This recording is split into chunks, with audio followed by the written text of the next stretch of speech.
गवळदेव शिखराच्या मागून सूर्यदेवाने सलामी दिली आणि कॅम्पसाईट आवरून आम्ही भैरवगड ते रतनगड रेंज ट्रेकच्या दुसऱ्या दिवसाची सुरुवात केली. मुडाच्या डोंगराला वळसा घालून आम्ही एका रिजवरून पुढे निघालो. आदल्या दिवशी झालेली दमछाक विसरून मी सुद्धा जोमाने दुसऱ्या दिवसाचा ट्रेक करायला सुरुवात केली. रस्त्यात कात्राबाईची खिंड लागते. कात्राबाईचे दर्शन घेऊन आम्ही खिंड उतरायला सुरुवात केली. सह्याद्रीमधला मान्सून संपला असला तरी कात्राबाईच्या खिंडीत दवबिंदूंमुळे मान्सून अजूनही सुरू आहे असा भास होत होता. पावसाळ्यानंतर ही वाट फारशी मळलेली नसल्याने ही खिंड उतरताना चांगलाच थरार जाणवत होता.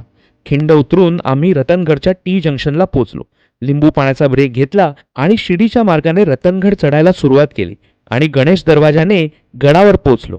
इतका वेळ केवळ सह्याद्री आणि आम्ही असे असणारे समीकरण मात्र रतनगडावर पोचल्यावर पूर्णपणे बदलले.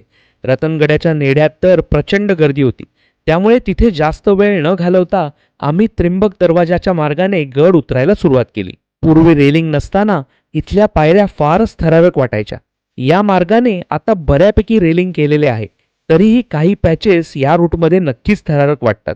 रतनगड उतरून आम्ही साम्रत गावात पोहोचलो. साम्रत गावातल्या दत्ता गाईड दादांकडे पोटभर जेवलो आणि पुन्हा एकदा सह्याद्रीच्या जादुई वीकेंडच्या जगाचा निरोप घेऊन सोमवार ते शुक्रवारच्या रटाळवाण्या पण आवश्यक अशा 9 to 5 जगाकडे मार्गस्थ झालो.